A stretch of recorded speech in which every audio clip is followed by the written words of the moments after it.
Welcome back to the Ancestral Findings podcast. Christmas in Germany carries a depth and detail that shaped many of the world's most familiar holiday customs.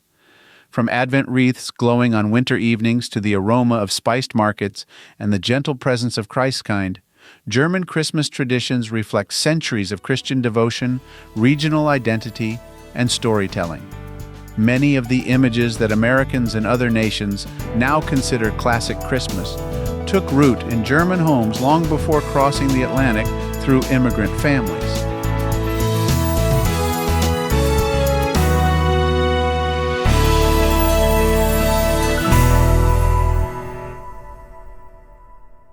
For genealogists, these customs are especially revealing. The German-speaking world is not a single cultural bloc. It is a set of regions with their own rituals, dialects, and gift-bringers. Whether an ancestor came from Bavaria, the Rhineland, Saxony, or one of the historic kingdoms or principalities, their Christmas practices offer clues to where they lived, what they believed, and how they observed the Nativity. Germany's Christmas traditions did not emerge suddenly. They formed through centuries of Christian worship, household customs, artistic craft, and local practice. Today, we'll explore these traditions with attention to the Nativity story, the gift-givers who visit German homes, the importance of Advent, and the genealogical hints preserved in these cultural details. While Christmas Eve and Christmas Day hold special meaning, the German holiday season begins with Advent. For many German families, Advent is not merely a countdown. It is a spiritual preparation. Churches light candles, choirs sing seasonal hymns, and families gather around Advent wreaths. Each candle symbolizes a step toward the celebration of Christ's birth.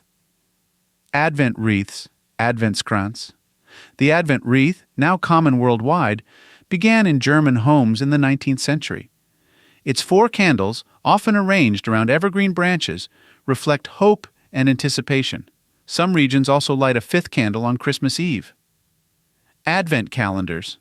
Paper calendars with small windows originated in Germany and spread worldwide through German printing houses. Before the printed versions, families marked the days with chalk lines or small devotional prayers. By the early 20th century, Advent calendars had become a cherished part of German childhood, and immigrants carried them to new countries. Advent, music, and worship. Hymns such as Es ist ein Ros entsprungen and Wachet auf, ruft uns die Stimme remain central to German Advent worship. For genealogists, hymn traditions can indicate denominational ties, Lutheran, Catholic, or Reformed, and sometimes reveal the region where a family lived. German Christmas is deeply connected to the biblical story. Churches across the country hold Advent and Christmas services that recount the birth of Christ through scripture readings, homilies, and music.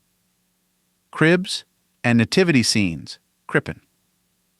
Nativity scenes vary widely across German regions.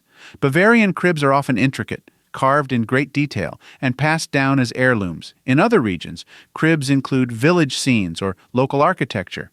The presence of such items in family collections can reveal regional origins and even local craft traditions.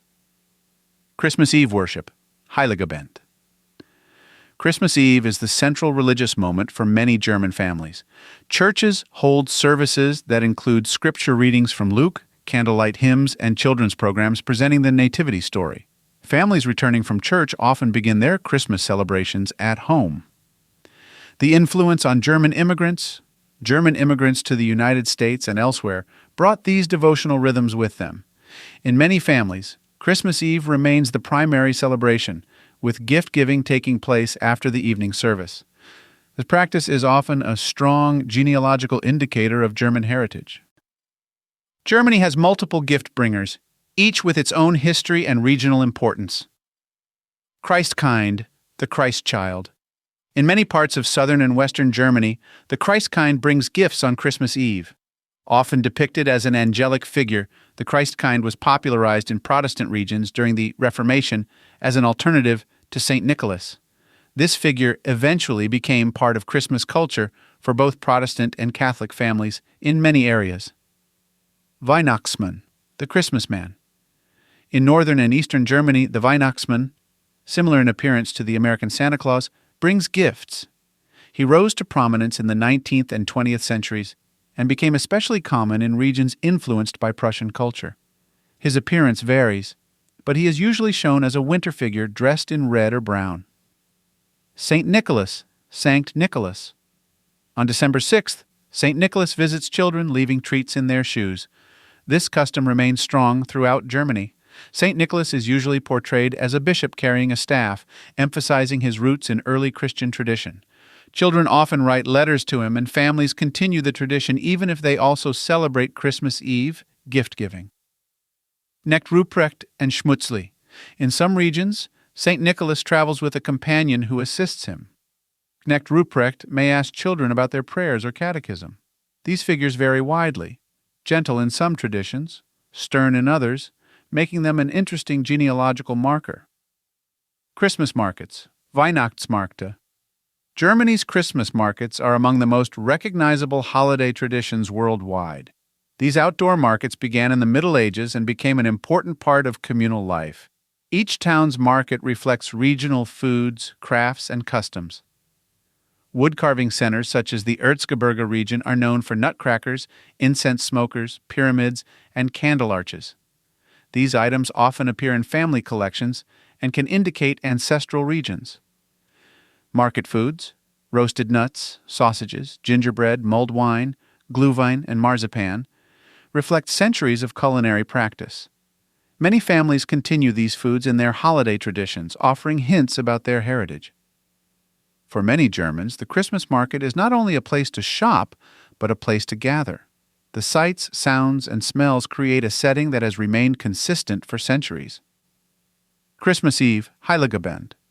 German families often decorate their tree on Christmas Eve. After church services, families gather to exchange gifts, sing carols, and share a meal.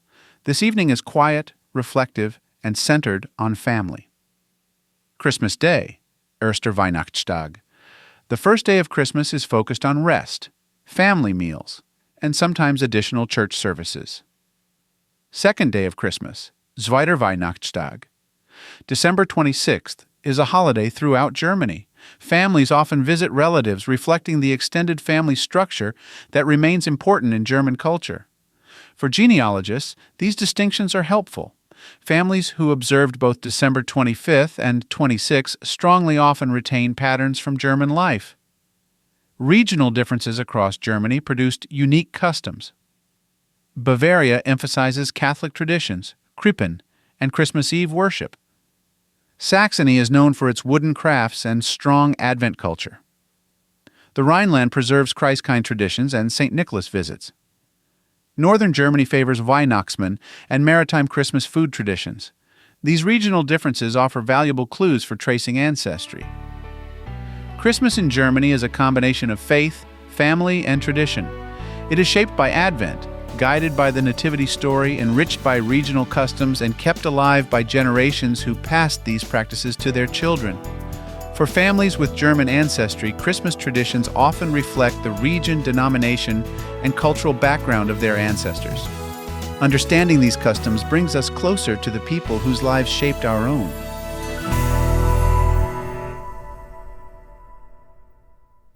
If you've got a hard-to-find ancestor you're stuck on, I'd love to hear about it.